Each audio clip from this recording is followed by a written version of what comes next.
all shoot multi-camera these days. Yeah, usually we have 3, sometimes 4. Wow. We're doing kind of run and gun for hot dogs, but I love it. yeah. I mean, usually we film in bars, and this is kind of like a, I don't know what this is. I took American literature in this classroom. Oh, did you? So Oh, that's right. Oh, right. it's a interesting dynamic, and we've got this kind of Frost Nixon thing going on here as well. That's right. Yeah. It's intense. It's good. Okay. When I was watching the crash reel, one thing that stood out to me was the amount of names associated with the film, and I was wondering if you could maybe just begin by sussing out what happened, like how it happened, what the production, like how it came to be, because seems like it was, for obvious reasons, kind of unusual. Ooh, were there more names than normal? That's interesting. I always feel like we had a tiny team. Yeah. And it was kind of tight. We had, I feel like we were a small team actually. It happened when I just met Kevin. So I happened to be volunteering as a mentor at a retreat for Nike-sponsored athletes. And part of me, I guess, was thinking, I wonder if there's a documentary in the world of extreme sports. It would be really neat to meet some young athletes and see what their world is like. But I wasn't thinking really about that. I was mostly just thinking, the people inviting me are really cool, and they had this beautiful idea to inspire athletes to use their platform for social change, or to use their platform to say something really meaningful to them. And I thought that was a beautiful goal, and I was happy to be a part of it and to show my film Wasteland. This was 2010. I just finished Wasteland, and I met Kevin and instantly thought, wow, this is a remarkable young man with a remarkable story. Like, somebody should make a movie about this. And to start with, I didn't know if it would be me. I didn't know if the story had happened already. I don't want to just make films that I can make. I want to make films that elevate the craft, that do the very best to challenge me as a filmmaker to grow and learn and innovate and be the best filmmaker I can be, and sort of push the craft just as I guess Kevin is pushing the sport. And I didn't want to do it like talking heads, retrospective kind of film where everyone sits around and says what happened already. And a couple of things, I guess, encouraged me that wasn't going to be the case. One was that I could see that the story was not over. That Kevin, even though he just crashed, there was very much future and a story and a dramatic question, like what on earth is he going to do? Because he was bent on doing dangerous stuff, but his doctors were saying that if he hit his head again, he would die. And he couldn't do what he loved to do without hitting his head pretty frequently, because that's what you do when you are a top snowboarder. And I sort of saw this just collision course, and I wondered what was going to happen. And that's the kind of question that makes me think, I've got to make the movie to find out the answer for myself. All my films have a kind of unanswerable question that I want to kind of get in there and explore and find out more about and kind of sort out in my head. And then secondly, someone mentioned that the crash itself, Kevin's life-changing crash on December 31st, 2009, had been filmed by coincidence. And I thought, wow, if that was just filmed by chance, imagine how much more footage is going to be out there in the world. And I guess I thought of Senna, which is a brilliant film, obviously, that was pieced together retroactively using the contest footage. But for these kids, it's more than contest footage. They've been shot by friends, by sponsors, by magazines. They're just at the forefront of this crazy video world that we live in.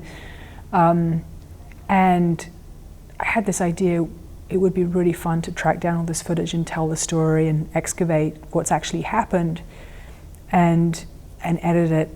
And I love editing and I love music, and watching snowboarding is so visual and beautiful. I knew it would make an amazing film. So I was hooked, and Kevin was also very inspired to try and tell the story. He wants people to understand what he's been through.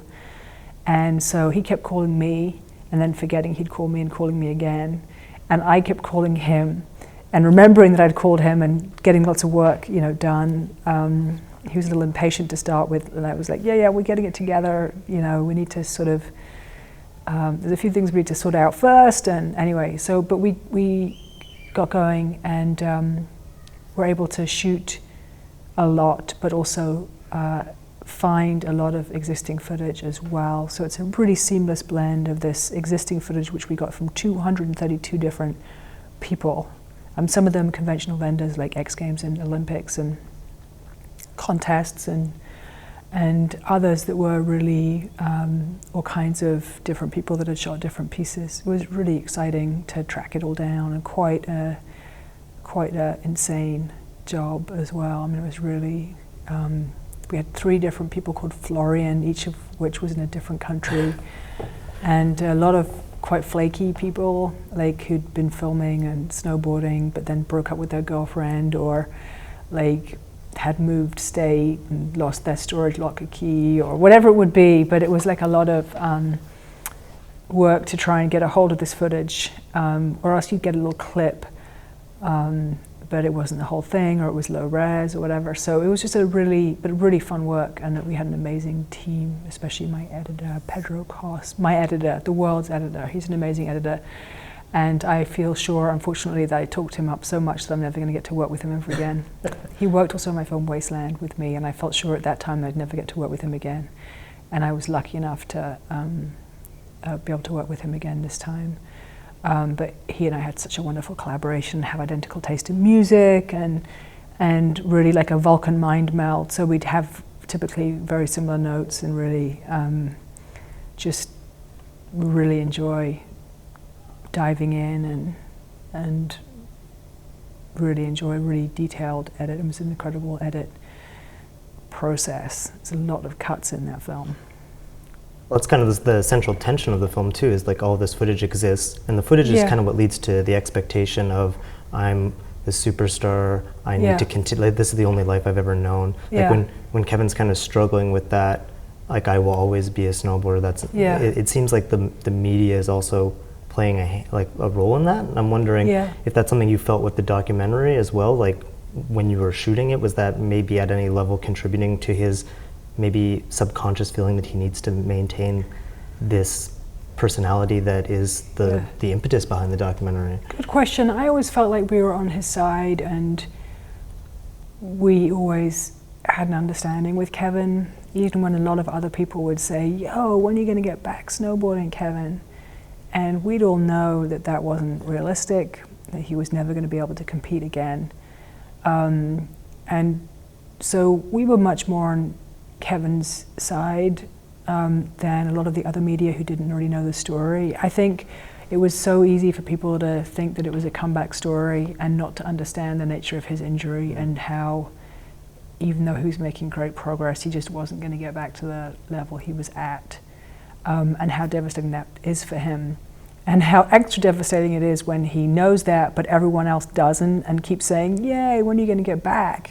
You've got to beat Shaun White. And it's just this refrain of this movie, and so your heart really goes out to him. But I feel like we weren't contributing to that. If anything, I think we gave him kind of a purpose in advocacy, in explaining to people what his brain injury was all about, what he'd been through, telling people the truth of the story in a way that was probably too awkward or too much of a pain for him to personally do. I mean, it's he doesn't want to have to sit down and explain to people probably what all he's been through, but the film really tells that story. And for example, when we screened at the X Games, a lot of his friends just love him so much and know him, and he's the announcer there now, and he's such a beloved figure in the sport, but nobody had any idea what he'd been through, and it really shocked and moved so many people to see, wow, I thought I knew what he'd gone through, but I did not know at all.